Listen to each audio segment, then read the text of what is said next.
meu nome é Vanessa, sou psicóloga da Secretaria Municipal de Educação de Cianorte. E hoje no Falando Sobre, estamos aqui com a psicóloga Nájera, do Centro de Referência Especializado da Assistência Social, o CREAS. O CREAS é uma unidade da assistência social que atende pessoas que vivenciam situações de violação de direitos. E o tema escolhido hoje foi: como identificar alguns sinais de violência infantil? Bom, em maio é celebrado o Dia Nacional de Combate ao Abuso e Exploração Sexual Infantil, né, de crianças e adolescentes, que é uma data determinada pela Lei 9.970/2000, em memória a Araceli Crespo, de 8 anos, que ela foi sequestrada, violentada e assassinada em 18 de maio de 1973. E nesse momento em que as crianças estão com atividades não presenciais, algumas retomando de modo escalonado e gradual, né, ficando mais tempo em casa, como que a família pode identificar alguns sinais de que pode estar acontecendo algo relacionado à violência infantil, Nájera? Bom, Vanessa, muitas vezes, né, o principal comportamento que a criança tem é mudar o seu padrão, né? A criança geralmente ela tem um comportamento que é habitual dela, né? E essa criança ela começa a mudar. Às vezes é uma criança que ela era muito ativa, ela começa a ficar mais retraída, né? E às vezes até é uma criança que começa a apresentar muita agressividade, né? A questão também do medo, às vezes ela começa, é um lugar que ela frequentava, uma questão que fazia parte da rotina dela, ela começa a ficar com medo de ir naquele determinado lugar, ou com medo de uma determinada pessoa, né? Então, assim, muitas vezes a criança ela fala pra gente, ela mostra pra gente o que tá acontecendo, mas não por palavras, né? Então, por isso que a gente tem que muitas vezes ficar atento a esses comportamentos. E como é difícil no dia a dia perceber essas mudanças, né? Sim, é muito difícil. Até em casos, né, dessa violência, uma exploração sexual, né? A gente também pode pensar na questão do sono, que é uma coisa que é fácil da gente observar, né? Às vezes era uma criança que sempre dormiu muito bem e você vê que ela parou de dormir, não quer dormir, né? Ou às vezes um excesso de sono, a criança está dormindo demais, só quer ficar na cama, né? A questão da concentração, até mesmo nas atividades escolares que a gente está fazendo de forma remota, né? É uma coisa que os responsáveis podem observar. É uma criança que fazia as atividades, era tranquila em relação a isso. Agora ela não está mais conseguindo se concentrar. E o descuido com a aparência, né? Às vezes até na própria aparência a criança demonstra que tem algo que não está muito bacana. E também é importante observar as marcas, alguns sinais físicos da criança, né? E como a família pode estar observando esses sinais? Bom, Vanessa, principalmente assim, aquelas pessoas que têm mais acesso à criança, né? Vão conseguir até ver melhor, porque muitas vezes essas marcas elas acabam sendo mais escondidas, camufladas, né? Então, às vezes, numa troca de roupa da criança, né? Você pode ver que apareceram marcas roxas, ou até mesmo a questão de feridas, né? A questão também de problemas de saúde que começam a aparecer, que não era comum. A criança começa a reclamar muito de dor de cabeça, né? Vômitos. Mas eu acho que também é muito importante a gente ressaltar que nem tudo é violência, tá, gente? Nem tudo quer dizer que tá acontecendo alguma violação de direito, podem ser outras questões também relacionadas à questão de saúde mental, né? Então não é assim, eu percebi que meu filho tá apresentando determinado comportamento, tá sendo vítima de alguma violência, né?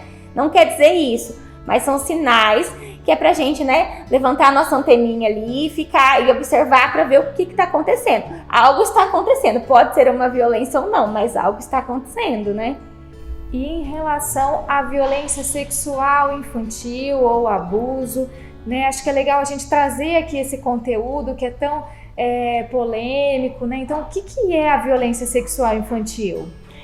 Bom, Vanessa, eu acho importante a gente até ressaltar, porque muitas vezes a gente vê algo como o abuso sexual infantil sendo só com a conjunção carnal, né? E não, uma criança que ela foi exposta alguma imagem que é inadequada para a idade dela, a criança que às vezes alguém passou a mão nas suas partes íntimas, muitos casos também em questão de, às vezes os pais dormem no mesmo quarto que a criança, é comum isso, e às vezes os pais acham que a criança está dormindo, não está escutando nada, está tudo bem, e a criança acaba vivenciando essa intimidade do casal, que é uma cena inapropriada para sua idade, né? Então também é uma violência sexual, né? Então é importante a gente ressaltar todos esses tipos, porque às vezes a criança até acaba indo fazer um exame, o exame vem falando, não houve nenhum tipo de abuso, não houve nenhum tipo de violência sexual, mas pode ser essas outras violências que não vão ser identificadas no exame, né? É por isso que eu sempre digo que a gente tem que acreditar na criança. Se a criança ou adolescente está falando que aconteceu algo, vamos abraçar essa causa e ir atrás de tirar a criança dessa situação que ela está dizendo que foi exposta. Porque não quer dizer que vai demonstrar no exame, né? Então, por isso que o mais importante é a gente sempre acreditar neles.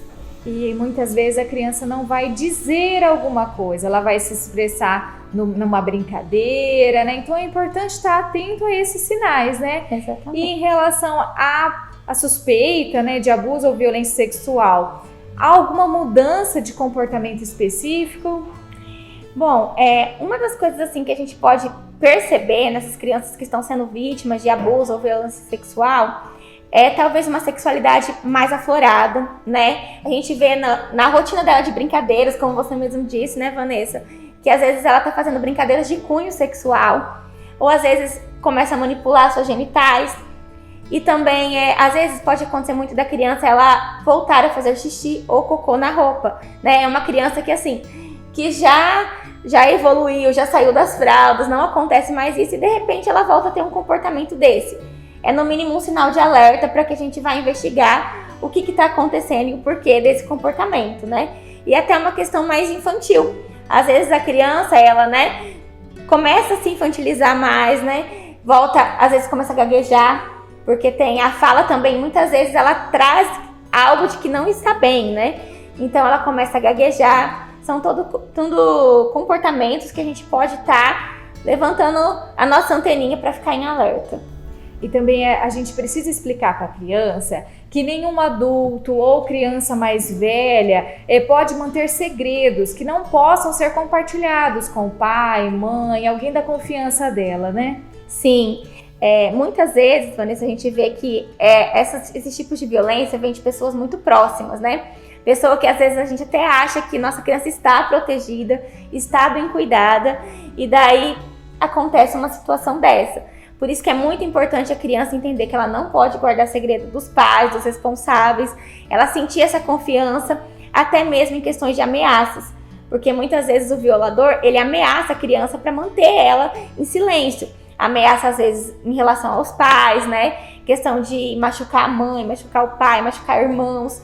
A criança tem que entender que nós, como adultos, vamos conseguir resolver aquela situação independente de ameaça ou não, para que ela se sinta segura, protegida, para estar recorrendo, né, a esse auxílio. E em caso de suspeitas, o que a família pode fazer? Bom, nós temos uma rede de proteção aqui em Cianorte, né, que é muito interligada, funciona muito bem. E é importante dizer que qualquer suspeita, qualquer, né, dificuldade, ou até mesmo dúvida em relação ao que fazer, pode procurar qualquer órgão da rede de proteção da criança, pode procurar o conselho tutelar, pode procurar a polícia, a delegacia, a UPA, posto de saúde. Nós do CREAS também que lidamos com isso o dia a dia, né? A gente está capacitado a orientar, a falar quais seriam as medidas, as ações a serem tomadas. E também tem o Disque 100, que é muito bacana, porque no Disque 100 você pode fazer a denúncia anônima, né? Você, às vezes, não está acontecendo com alguém da sua família, mas você suspeita de que está acontecendo com alguma outra criança, algum adolescente. Você pode ligar no Disque 100, fazer a denúncia de forma anônima. Essa denúncia vai chegar para nós da rede e nós vamos ir atrás de ver o que está acontecendo com essa criança para tirar ela dessa situação de risco, né, e resolver toda a situação. É isso então, obrigada e até a próxima. Muito obrigada pelo convite e até a próxima.